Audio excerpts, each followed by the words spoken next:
Hello friends, welcome back to my YouTube channel general medical knowledge. आज की इस video में हम डिस्कस करेंगे डर्मिस के बारे में। पिछली वीडियो में हमने इंटेगुमेंटरी सिस्टम के एपिडर्मिस लेयर के बारे में डिस्कस किया था। आज हम एपिडर्मिस के जस्ट बिलो जो लेयर होती है डर्मिस, उसके बारे में डिस्कस करेंगे। Introduction of dermis. डर्मिस के स्ट्रक्चर में अगर हम देखें तो डर्मिस के स्ट्रक्चर में डर्मिस की जो लेयर होती है एपिडर्मिस के जस्ट बिलो होती है। Okay, the layer is often refers to as a true skin. Okay, true skin as a form the bulk of skin. The dermis is a good blood supply lymph provided by the lymph capillary arterioles and venules। Okay, dermis layer में lymph supply होती है, lymph capillaries होती हैं, blood supply है, blood supply के लिए artery and when दोनों पाए जाते हैं और एक तरह का ट्रू स्किन कहा जाता है। It is tough and elastic, और ये लेयर जो है टफ एंड इलास्टिक होता है। डर्मिस जो होता है हमारे स्किन का जो डर्मिस पार्ट है वो टफ एंड इलास्टिक होता है। Dermis is made up of connective tissue. Okay, connective tissue से बना होता है क्योंकि यहाँ पे lymph capillary arteries and venules होते हैं। And the matrix contain collagen fibre, और इसके मैट्रिक्स में कोलाजन फाइबर होते हैं जो कि इंटरलैस्ड विथ इलास्टिक फाइबर, जो कि आपस में इंटरलैस होते हैं इलास्टिक फाइबर से। इस इमेज में देखें, आउटर मोस्ट पार्ट जो है वो एपिडर्मिस का है, जिसके बारे में हमने कल की वीडियो में डिस्कस किया था, जिसके बारे में हमने पिछली वीडियो में डिस्कस किया है। ये पार्ट है आपका डर्मिस का। डर्मिस के बारे में हम इस वीडियो में डिस्कस करेंगे। और subcutaneous layer, subcutaneous layer dermis के नीचे, जब डर्मिस के डीप में आती है, डर्मिस के अंदर जो लेयर है वो सबक्यूटेनियस लेयर, इसी को हाइपोडर्मिस कहते हैं। हाइपोडर्मिस क्योंकि डर्मिस लेयर के जस्ट नीचे आ रही है जो लेयर, उसी को कहते हैं हाइपोडर्मिस या फिर सबक्यूटेनियस लेयर। ओके, नेक्स्ट है लेयर ऑफ डर्मिस। डर्मिस के दो लेयर होते हैं, फर्स्ट है पैपिलरी लेयर, दूसरी है reticular layer. Okay, layer of dermis में फर्स्टली डिस्कस करेंगे पैपिलरी लेयर के बारे में। Lies directly under the epidermis. Epidermis के जस्ट नीचे जो डर्मिस में लेयर मिलती है उसी को कहते हैं पैपिलरी लेयर। ओके, इमेज में आप देख रहे हैं ये एरिया आपका जो है ये एपिडर्मिस का है। ओके, इसके जस्ट बिलो जो लेयर दिख रही है ये है आपका papillary layer of dermis. Okay, lies directly under the epidermis. It is quite thin and cone like structure. Cone like structure है, कोन लाइक प्रोजेक्शन। ओके, ये थिन होती है और देख रहे हैं ये कोन लाइक प्रोजेक्शन यहाँ पे मिल रहा है, कोन लाइक प्रोजेक्शन है, इसी को बोल रहे हैं papillary layer of dermis. Cone like projection called papillary. Okay, it provide nutrient and oxygen to germinative layer of epidermis. और इसके ऊपर आपने देखा था कि हमने एपिडर्मिस की 5 लेयर पढ़ी थी। 5 लेयर में जो लास्ट वर्ग की लेयर थी, जो एपिडर्मिस की इनर लेयर थी, 5th लेयर थी, उसको कहते थे स्ट्रेटम जर्मिनेटम। स्ट्रेटम जर्मिनेटम को न्यूट्रिएंट प्रोवाइड करती है, ऑक्सीजन प्रोवाइड करता है कौन?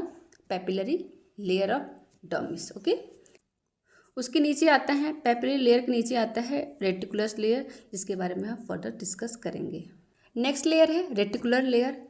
It lies below the papillary layer and is the main section of dermis. Okay, reticular layer papillary layer के जस्ट बिलो पाया जाता है। जैसा कि इस इमेज में आप देख रहे हैं, ये प्रोजेक्शन लाइक स्ट्रक्चर जो मिल रहा है ये है आपका papillary layer of dermis.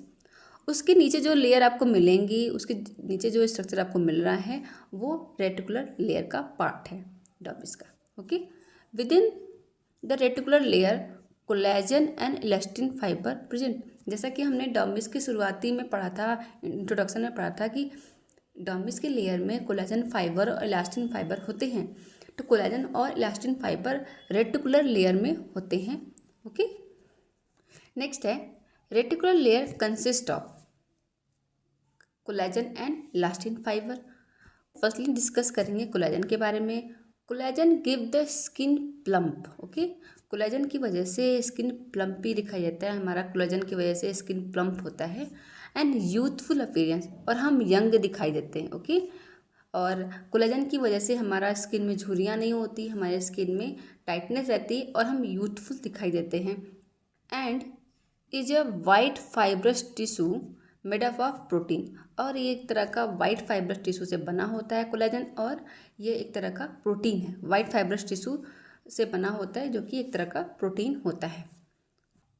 Collagen fibre bind with water, collagen fibre water से बाइंड करता है and give the skin tensile strength, और स्किन को स्ट्रेंथ प्रोवाइड करता है, स्किन को टाइट रखता है, स्किन को लूज नहीं होने देता, स्किन में झुर्रियाँ नहीं पड़ने देता। जैसे जैसे एज बढ़ती रहती है, water binding capacity collagen fibre की कम हो जाती है। इसकी वजह से क्या है कि झुर्रियाँ पड़ने लगती है हमारे आँखों के नीचे, कभी स्किन में, हर जगह झुर्रियाँ पड़ने लगती है, स्किन लूज हो जाती है। क्यों? क्योंकि वाटर बाइंडिंग कैपेसिटी कम हो जाती है by the age. Okay, age के साथ हमारी वाटर बाइंडिंग कैपेसिटी कम हो जाती है, इसलिए झुर्रियाँ पड़ने लगती हैं। आपने देखा होगा बहुत सारे ब्रांड्स हैं जो कि वो क्लेम करते हैं कि आपके कोलेजन फाइबर को बूस्टअप करने में हेल्प करेंगे, कोलेजन फाइबर को बूस्टअप करेंगे, जिससे आपकी जो रिंकल्स है, झुर्रियाँ हैं, वो कम हो जाए। क्यों? क्योंकि वो ये क्लेम करते हैं, वो बताते हैं कि हमारा जो प्रोडक्ट है वो वाटर बाइंडिंग कैपेसिटी कोलेजन को बढ़ा देगा और रिंकल्स कम हो जाएंगे, ऐसा उनका क्लेम रहता है। Okay, but its ability to decline with the age. Okay, age के साथ ये धीरे धीरे कम होने लगता है, जिसकी वजह से रिंकल डेवलप होते हैं। तो ओके, तो होप यू अंडरस्टैंड कि how the wrinkle developed by the age के साथ कैसे रिंकल डेवलप होता है, क्योंकि कोलेजन फाइबर जो वाटर से बाइंडिंग कैपेसिटी कम हो जाती है, वाटर से बाइंड नहीं करेगा, जिसकी वजह से स्किन लूज हो जाएगी, रिंकल डेवलप होने लगेगा। जैसा कि आप इस इमेज में देख रहे हैं कि ये है कोलेजन फाइबर्स कैसे आपस में वाटर से बाइंड है और टाइटली स्ट्रेंथन प्रोवाइड कर रहा है हमारे स्किन को। लेकिन अगर ये लूज हो जाए, आपस में बाइंडिंग कैपेसिटी अगर लूज हो जाए, तो हमारे स्किन को ये स्ट्रेंथ प्रोवाइड नहीं करेगा, धीरे धीरे स्किन में रिंकल्स आ जाएंगे, स्किन लूज होने लगेगी। ओके, नेक्स्ट है elastin. Elastin give the skin it's elastic property and it's made up of yellow elastic tissue. Okay, elastic जो है, इलास्टिन हमारे स्किन को इलास्टिक प्रॉपर्टी देता है, स्ट्रेंथन प्रोवाइड करता है, इलास्टिसिटी प्रोवाइड करता है, और ये एक तरह का येलो इलास्टिक टिश्यू से बना होता है, जबकि collagen fibre white fibrous tissue से बना हुआ था। Okay, rupture of elastic fibre occurs when the skin is over stretch. Okay, rupture, elastic fibre rupture हो जाते हैं जब स्किन ओवर स्ट्रेस होती है। आपने अगर देखा होगा अपने बॉडी पे या फिर किसी और के बॉडी पे से देखा होगा कि जो बहुत हेल्दी थे, हेल्दी होने के बाद कुछ उन्होंने वेट लूज़ किया तो स्ट्रेच मार्क्स आ गए, कुछ इलास्टिक टिश्यू ब्रेक हो गया, जिसकी वजह से स्ट्रेच मार्क्स क्रिएट हो गए। वो क्यों होता है? वो इलास्टिक टिश्यू के ब्रेक होने की वजह से होता है। Okay, resulting in permanent striae, जिसकी वजह से परमानेंट स्ट्राया फॉर्म होता है। प्रेगनेंसी के टाइम पे आपने देखा होगा कि स्ट्रिया फॉर्म हो जाता है एब्डोमेन एरिया में, which are typically found in pregnancy and obesity. कोई ओबेसिटी पर्सन है या फिर प्रेगनेंसी का पर्सन है तो उसमें ये स्ट्रेच मार्क्स और परमानेंट स्ट्रिया देखने को मिलता है। ओबेसिटी पर्सन है तो उनकी स्किन, उनके बॉडी पार्ट्स क्या है, काफ़ी स्ट्रेच होता है, ओवर स्ट्रेच होता है, जिसके थ्रू इलास्टिक टिश्यू जो है रप्चर हो जाती है, ब्रेक हो जाती है, जिसकी वजह से स्ट्रेच मार्क्स या फिर परमानेंट स्ट्रिया फॉर्म होता है। ठीक है, इस इमेज के थ्रू देखिए, ये डर्मिस का पार्ट है। डर्मिस के पार्ट में इसमें कोलेजन और इलास्टिन टिश्यू है। अगर ये कोलेजन और इलास्टिन टिश्यू, ये स्ट्रक्चर आप देख रहे हैं, ये कोलेजन है और ये इलास्टिन है, अगर ये जो पार्ट्स है, बीच के पार्ट्स है, ये ब्रेक हो जाएंगे तो यहाँ पे क्या है, स्ट्रेच मार्क्स आ सकता है, परमानेंट स्ट्रेच मार्क्स आ सकता है। इसी को बोलते हैं परमानेंट स्ट्रिया और स्ट्रेच मार्क्स कहते हैं। यहाँ से ब्रेक होने की वजह से ही स्ट्रेच मार्क्स आते हैं। स्ट्रक्चर्स फाउंड इन डर्मिस के अंदर कौन कौन से स्ट्रक्चर्स होते हैं? Small blood vessels, lymph vessels, okay, sensory nerve ending, sweat gland and their duct, hairs, arrector pili muscles and sebaceous gland. ये सारे स्ट्रक्चर हमारे डर्मिस लेयर में होती है। ओके, फर्स्ट है blood supply and lymph supply. Blood and lymph supply, blood is supplied to the skin by the small blood vessel known as blood capillaries. Okay, dermis layer में जो blood supply होती है वो small blood vessels के through होती है, जिसको capillaries, blood capillaries कहते हैं। ओके, ब्लड कैपिलरीज के थ्रू ही यहाँ पे ब्लड सप्लाई होती है। Okay, arterioles form a fine network with capillary branches, supply sweat glands, sebaceous gland, hair follicles and a dermis. This is the venous supply and arterial supply. Okay, इस तरह का network form होता है dermis layer में और वहाँ से सारे स्ट्रक्चर्स को ब्लड सप्लाई होता है. Sweat gland, sebaceous gland, hair follicle सबको ब्लड सप्लाई होता है. Arteriole supply oxygenated blood that is rich in nutrient and venules remove waste product and carbon dioxide. Okay, arteriole जैसा कि हमारे पूरे बॉडी में आर्टरीज है तो वो ब्लड सप्लाई कराती है, न्यूट्रिएंट्स देती है, साथ ब्लड सप्लाई के साथ साथ न्यूट्रिएंट ऑक्सीजन हमारे पूरे बॉडी पार्ट को देती है. वैसे ही यहाँ पे भी आर्टरीज में जो ब्लड है वो न्यूट्रिएंट और ऑक्सीजन को देने का काम करती है और वहीं वेन्यूल जो है वहाँ से वेस्ट प्रोडक्ट और कार्बन डाइऑक्साइड को रिमूव करने का काम करती है. In addition the capillaries also help to maintain the body temperature by the dilating and constricting. Dilate और कॉन्स्ट्रिक्ट होकर हमारे बॉडी के टेम्परेचर को मेंटेन करने का काम करती है, हमारे स्किन के टेम्परेचर को मेंटेन करने का काम करती है. Lymph vessel also form network through out the dermis. Lymph भी हमारे पूरे डर्मिस लेयर में नेटवर्क फॉर्म करती है, वहाँ से लिम्फ को ड्रेन आउट करती है. नेक्स्ट है sensory nerve ending. Sensory receptor specialized nerve ending sensitive to touch, temperature, pressure and pain are widely distributed in the dermis. Dermis area में स्पेशल तरह के सेंसरी रिसेप्टर्स होते हैं जो कि सेंसिटिव होते हैं टच के लिए, टेम्परेचर, प्रेशर, पेन, इन सब के लिए सेंसिटिव होते हैं. Nerve ending generated in the sensory receptor in the dermis are transmitted to the spinal cord by the sensory nerve. और यहाँ की जो नर्व एंडिंग है वो हमारे स्पाइनल कॉर्ड से कनेक्टेड होती है, वहाँ पे हमारा सारा ट्रांसमिशन होता है जो भी सेंसेशन है उसका. Okay, from there impulses are conducted to the sensory area of cerebellum where the sensation are perceived. और यहाँ से जो इम्पल्सेस हैं, हमारा जो इम्पल्स कंडक्शन है, इम्पल्स जो जनरेट हो रहा है वो हमारा इम्पल्स जो है सेरिब्रम एरिया से कनेक्टेड होता है और वहाँ से वहीं से जो भी सारा सेंसेशन है वो परसिव्ड किया जाता है. इन समरी अगर देखें तो हमारे डर्मिस एरिया में ही सारा सेंसेशन वाला पॉइंट होता है, लेकिन हमें एपिडर्मिस पे भी फॉर्म होता है क्योंकि हमारा स्किन जो है वो आउटर लेयर जो है एपिडर्मिस का है. 5 लेयर के बाद भी हमें ये स्किन टच, टेम्परेचर, पेन, सारी चीज़ें हमें फील होती है. और ये सबका जो रिसेप्टर्स है वो सबकी जो सेंसेशन है, सेंसरी रिसेप्टर्स है, ये सारे रिसेप्टर हमारे डर्मिस लेयर में होते हैं. Meissner corpuscle, free nerve ending, Ruffini ending, sweat gland and Merkel disc receptor, ये सारे रिसेप्टर्स है जो हमारे बॉडी में हमारे डर्मिस लेयर में होते हैं, जिसके बारे में हम फर्दर डिस्कस करेंगे किसका क्या काम होता है.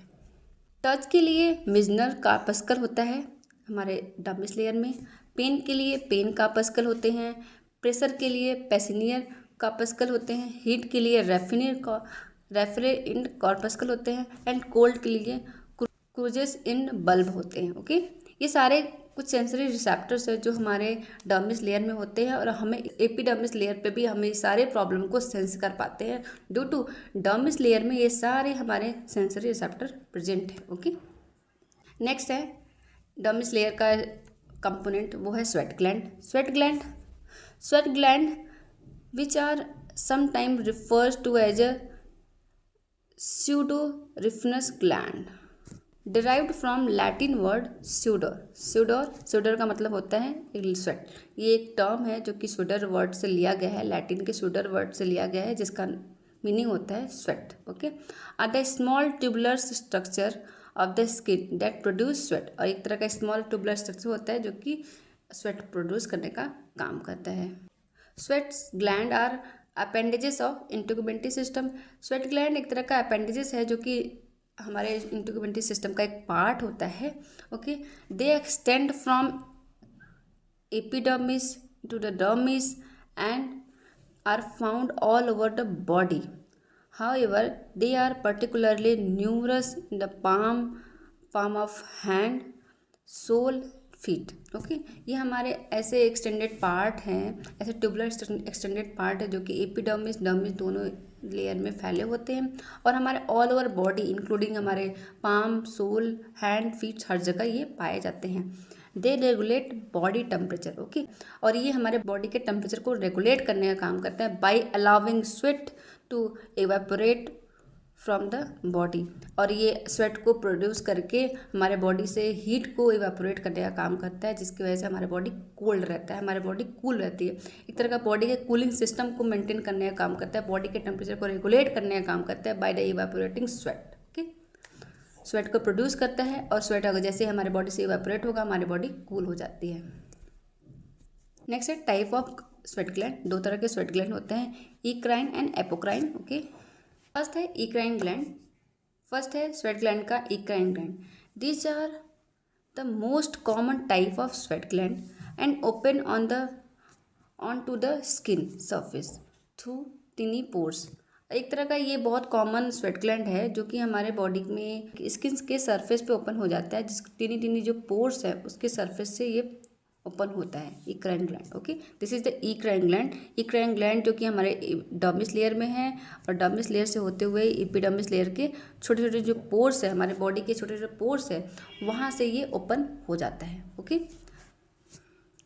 Found all over the body surface and secrete in response to heat, okay. Heat के रिस्पॉन्स पे ये सिक्रीट करता है, स्वेट सिक्रेट करता है और हमारे पूरे बॉडी पे पाया जाता है। हमारे बॉडी पे पूरे बॉडी पे आपने छोटे छोटे टिनी पोर्स देखे होंगे, वो क्या है, स्वेट ग्लैंड के पोर्स होते हैं, वहाँ से ये कनेक्टेड होते हैं। When the internal temperature of body raise, जब भी हमारे बॉडी के इंटरनल टेम्परेचर रेज होता है, sweat gland release water to the skin surface, और हमारे इंटरनल बॉडी पार्ट्स में हीट प्रोड्यूस होगा तो हमारे जो स्वेट ग्लैंड है वो वाटर को रिमूव करेंगे। वाटर इवेपोरेट होगा तो हमारे बॉडी का टेम्परेचर कूल हो जाएगा, डाउन हो जाएगा, okay. There is quickly evaporate, okay, जल्दी से इवेपोरेट हो जाएंगे। Subsequently cooling the skin and blood beneath, skin cool हो जाएगा, उसके अंदर ब्लड वेसल्स भी कूल हो जाते हैं, ब्लड भी कूल हो जाता है। This is the most effective mean of thermo regulation in the humans. और ये एक तरह का थर्मो रेगुलेशन का मैकेनिज्म है हमारे बॉडी में, ह्यूमंस में, कि थर्मो रेगुलेशन इस तरह से किया जाता है जैसे हमारे इंटरनल बॉडी पार्ट्स को हीट होगा, इंटरनल बॉडी पार्ट्स का टेम्परेचर रेज होता है, तो इक्राइन ग्लैंड्स जो है, इक्राइन ग्लैंड्स है, वो वाटर को रिमूव करेंगे हमारे स्किन से, हमारे स्किन के टिनी टिनी पोर से वाटर को रिमूव करते हैं। और ये वाटर जो है, ये स्वेट जो है, ये इवेपोरेट हो जाता है, क्विकली इवेपोरेट होगा और हमारे बॉडी को कूल करने का काम करता है, हमारे बॉडी के टेम्परेचर को डाउन करने का काम करता है, और जिसकी वजह से हमारा ब्लड वेसल्स और ब्लड भी कूल हो जाता है, ओके। तो ये थर्मो रेगुलेटरी सिस्टम है हमारे बॉडी का। Eccrine sweat gland also participate in ions and nitrogenous waste excretion. Eccrine sweat जो है हमारे बॉडी से वाटर के साथ साथ कुछ आयंस और नाइट्रोजनस वेस्ट को भी रिमूव करने का काम करता है by the tiny pore, okay. जो स्वेट ग्लैंड्स के थ्रू जो वाटर रिमूव होता है उसके साथ कुछ आयंस होते हैं, कुछ नाइट्रोजनस वेस्ट होते हैं जो कि स्वेट के थ्रू हमारे बॉडी से रिमूव होते हैं, एक्सक्रीट होते हैं, ओके।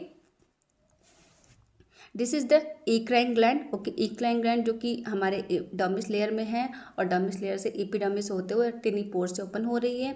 और this is the apocrine gland, जिसके बारे में हम फर्दर डिस्कस करेंगे, ओके। नेक्स्ट है apocrine gland. Apocrine gland larger and deeper gland found in groin and under arms region, okay. Apocrine gland जो है वो लार्ज होता है, डीप होता है, जो कि अंडर आर्म और ग्रोइन एरिया में ही पाया जाता है, जबकि इक्राइन ग्लैंड हमारे ऑल ओवर बॉडी पार्ट्स में होता है, including palm, feet, hand. This gland are under hormonal control, okay. ये ग्लैंड हमारे हार्मोन्स के कंट्रोल में होता है, हार्मोनल कंट्रोल में होता है, and play a role in sexual arousal. This gland are open in hair follicle, और ये ग्लैंड हेयर फॉलिकल में ओपन होते हैं, therefore become active at puberty. और ये जो है क्योंकि हेयर की ग्रोथ जो है प्यूबर्टी के टाइम पे होती है, प्यूबर्टी से पहले ये ग्लैंड एक्टिव नहीं होते हैं, प्यूबर्टी के टाइम पे, प्यूबर्टी के बाद ये ग्लैंड ओपन होते हैं, क्योंकि ये ग्लैंड जो है हेयर फॉलिकल में ही ओपन होते हैं। जैसा कि आप इस इमेज में देख रहे हैं, ये डीपर में ये ग्लैंड होता है, एपोक्राइन ग्लैंड जो डीपर में होता है, और ये हेयर फॉलिकल्स में ही ओपन हो रहे हैं। Apocrine gland produce sweat that decay to produce unpleasant smell, और इसमें जो स्वेट होता है वो अनप्लीजेंट स्मेल होती है, अनप्लीजेंट ऑडर प्रेजेंट होता है। नेक्स्ट है example of apocrine gland. Apocrine के कुछ एग्जाम्पल्स हैं, उसको देखते हैं। They are large branch gland mostly confined to the axillary and perineal region. Okay, ये एक्सिलरी और पेरिनियल रीजन में ही मिलते हैं, including the perineal region, labia majora in women में लेबिया मेजोरा के रीजन में ये मिलते हैं, and scrotum and prepuce in male, और मेल के स्क्रोटम में और प्रिप्यूज में मिलते हैं। Apocrine gland also present in nipples and areola tissue, और निप्पल्स के सराउंडिंग में एपोक्राइन ग्लैंड पाए जाते हैं। Modified apocrine sweat gland including wax producing ceremonious gland of external auditory meatus of mole gland found at the free margin of eyelids and mammillary gland of breast। Okay, कुछ ऐसे modified apocrine gland है जिसके बारे में हमें पता होना चाहिए, जिसमें फर्स्ट है आपका वैक्स प्रोड्यूसिंग सेरेमोनियस ग्लैंड, जो कि ईयर्स में होते हैं, हमारे एक्सटर्नल ऑडिटरी कनाल्स में होते हैं। मॉल ग्लैंड जो फाउंड होता है हमारे मार्जिन, आईलिड्स के मार्जिन में होता है, जिसको मॉल ग्लैंड कहते हैं, वो भी एक तरह का मॉडिफाइड एपोक्राइन ग्लैंड है। और मैमिलरी ग्लैंड ऑफ ब्रेस्ट भी एक तरह का मॉडिफाइड एपोक्राइन ग्लैंड होता है। अगर इस इमेज के थ्रू देखें कि मॉडिफाइड एपोक्राइन ग्लैंड या फिर एपोक्राइन ग्लैंड कहाँ कहाँ पे होते हैं, तो फर्स्टली है external ear, okay, eyelids, margin of eyelids में मिलते हैं, एरियोला, निपल्स और एरियोला में मिलेंगे, एक्सिलरी रीजन में होते हैं, और फीमेल्स में mons pubis, okay, perineal region में मिलेंगे, मेल में स्क्रोटम और इंग्वाइनल एरिया में मिलते हैं। ओके, इन सारे बॉडी पार्ट्स के इस एरिया में एपोक्राइन ग्लैंड पाए जाते हैं। Okay, this is all about for dermis layer.